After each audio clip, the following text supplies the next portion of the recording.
Pero hindi ko alam kung anong barangay ito mga paps eh. Pero mag-iiwan pa rin tayo dito. Tulad ng nakagawian, plastic muna natin ito. Ayan, tanggalin lang natin ito. At ididikit na natin ito mga paps. Diyan natin dinikit. Another one. Didikit. Dito sa gilid.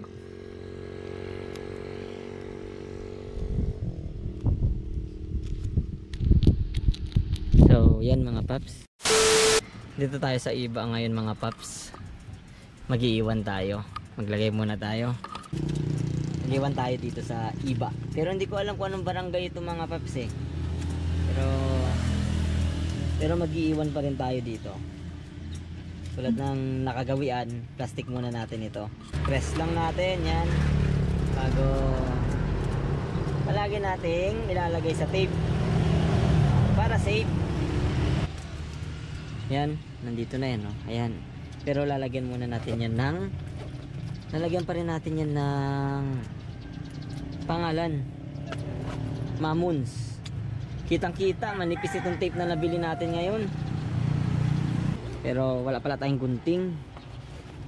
Wait. Ma! Oh, si baby ko nagsalita na.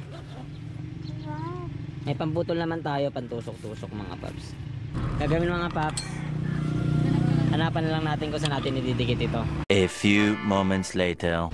Ito dito natin ididikit mga paps sa may tulay. Ayan. Diyan tulay na yan, paglampas mo dyan, palawig na. So dito, iba pa rin ito, dulo. So boundary ata ito ng palawig at iba. So tatanggalin na natin. Mahawak ako bibe. Ayan, tanggalin lang natin ito. At ididikit na natin ito mga paps. So ididikit natin ito. Naka-tricycle tayo ito. Naka-tricycle tayo. Didikit natin dito. Gilid. Sa gilid. Ayan. Ayan, dyan natin dinikit. Mamoons. Ayan mga paps. Dito. Punta natin yun. Dito sa ayan. Purok 9. Ayan, Purok 9. Oh, palaisdaan yung nandito sa gilid niya mga paps. Dito ayan. Dito na. Yan ang view dito mga paps. So yan, papasok na yan ng iba. Doon ako tumigil banda doon sa may wala akong mapagdikitan doon eh, kaya dito ko naisipan. At ito mga paps, dyan natin dinikit. Hindi ko alam kung anong barangay ito, pero basta tulay yan dyan. At yan medyo may ginagawa dito.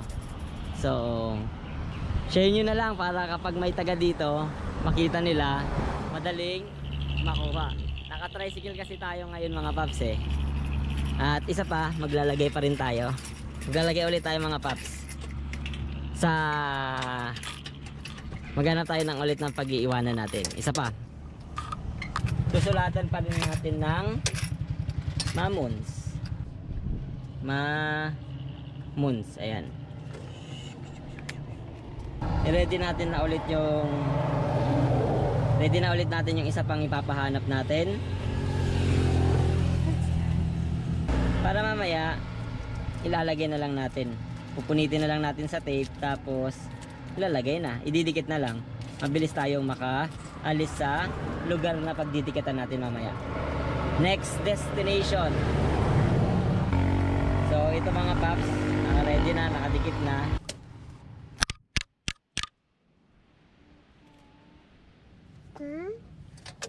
Ito mga paps, ready na ulit. Hahanap na tayo ng next destination natin.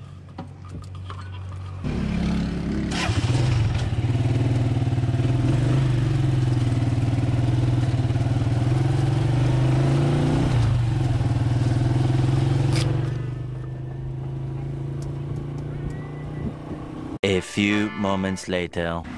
So dito tayo ngayon mag-iiwan mga paps. Kunin na natin dito sa palawig.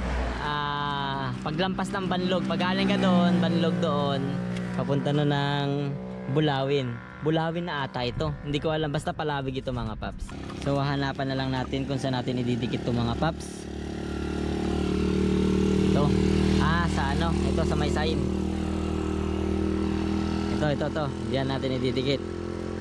Dito sa gilid.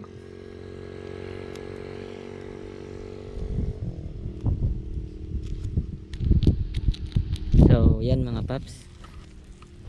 Yan.